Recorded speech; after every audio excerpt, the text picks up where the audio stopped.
I heard my future self knocking on my door. At least, that's the only explanation that hasn't completely unraveled me. My name's Noah Park, 25, night shift paramedic, professional insomniac. I rent a basement apartment that could best be described as half-finished. One window, concrete floor, and a front door that opens directly onto the alley. Because of my schedule, most of my life happens while everyone else is sleeping. I'd gotten used to the rhythm. Sirens at work, silence at home. Until the night, something familiar interrupted it. It was a Thursday, just before dawn, and I'd just gotten back from a call. Exhaustion sat behind my eyes like sand. The air outside carried that thin mist that smells of rain and gasoline. I kicked off my boots, reheated noodles, flicked on a random show. That's when the knock came. 3 sharp raps, precisely spaced. I flinched. No one knocks on a basement door off an alley unless they're lost or dangerous. I muted the TV. The knock came again, same rhythm. Who is it? From the other side, my own voice. Don't open it yet. Everything inside me went cold. I stood there long enough for the silence to feel heavy.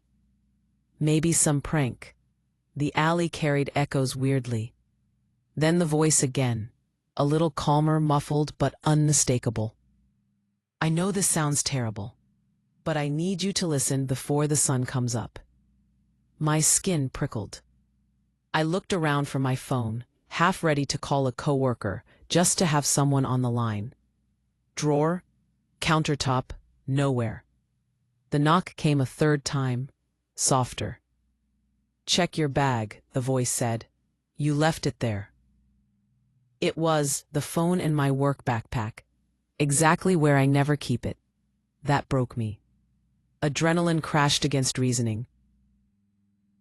I snatched the phone out, hands shaking. Who are you? I demanded through the door. You already believe it, the voice said. That's enough. I don't have much time. When the pager goes off, don't take the highway route. My pager sat on the counter, innocently dead. I forced a laugh that sounded too high. This is some elaborate joke. The voice sighed. You'll think so for 5 minutes. Then you'll see the accident. And then nothing. Footsteps fading down the alley. My own name echoing once. Distorted, like a recording stretched too thin. I told myself I dreamed it. I drank half a bottle of water, scrolled through messages, pretended my heart wasn't hammering. Eventually, I must have dozed on the couch, because the next thing I remember is my pager vibrating against my leg. Routine call. Multi-vehicle accident on Interstate 64. Mile marker close enough for our unit to respond first. Every nerve in me screamed coincidence. There's no logic in ghosts or time travel. But the memory of my own voice saying, "Don't take the highway route," rose cleaner than thought. Out of pure paranoia, I radioed dispatch that we'd reach the scene via back road due to reported congestion. My partner grumbled, but agreed. 5 minutes later, when we turned toward the alternate access, the comms erupted. An emergency broadcast reporting a secondary explosion near the main crash site. Units on scene were thrown back by the blast radius. We sat there in stunned silence, the plume of smoke visible even from our detour road. That night I watched the news until the footage looped. The timestamp of the explosion matched exactly. The same hour, minute, second I'd heard the first knock. I should have been grateful. Instead, I was terrified, because now the pattern had started. Every few nights since, the same triple knock taps through the metal door. Always before something happens, a fire down the block, a power outage, a storm warning that hits exactly where my shift would have taken me. Each time the voice sounds more like mine. Last night, around 3 a.m., it changed. Only 2 knocks this time, followed by a low whisper, almost drowned by wind. Next time you're not supposed to answer, but I already had my hand on the knob. And that's where the next part of this story begins. The handle was cold and slick with the damp that always creeps through the alley. For 10 solid seconds, I stood there, trying to convince myself that curiosity wasn't courage, that I could just wait until morning, pretend the sound had been garbage cans or dreams. But the second I started backing away, the knocks came again. 2 quick, deliberate taps, right where my hand had been. It almost felt like someone knocking from inside. I pulled the lock. The alley beyond looked empty except for steam from the drain and a shifting orange wash from the streetlight. Nothing moved. "Hello," I said. My voice fogged out of me. There was no echo. The air swallowed sound like insulation. Something scraped lower down the doorframe. A folded piece of paper slid over the threshold, carried by a breath of colder air. On it, my name written in my handwriting. I didn't open it until I'd thrown both locks again. Inside were just 4 words, block-printed, pencil hard. "Don't let him in." The pager went off right then. Rapid-fire buzz, new emergency. Dispatch read out an address 4 streets away from mine. Single vehicle rollover. When I looked at the note again, new words had bloomed under the first line, as if pressed up through the paper from underneath. "You have 5 minutes." I grabbed my jacket and ran to the rig. The call shouldn't have been close enough for us. Someone else could have taken it. But protocol overrides superstition. When we arrived, the wrecked car lay upside down under the viaduct. Lying 10 feet away from it was a man in work scrubs exactly like mine, down to the reflective tape stitched by hand on the sleeves.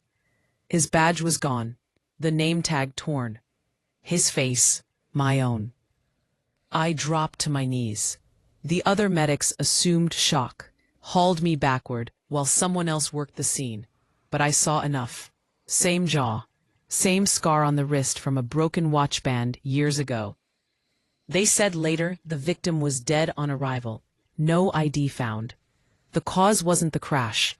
The body showed signs of earlier impact, as if from a fall. That evening, my supervisor called. "We cleared that scene," she said. "But for the report, I need to know something." "Were you using an old radio today?" "No. Why?" "Because dispatch picked up your unit number answering itself on a dead channel right before we lost contact with that crash. Sounded exactly like you."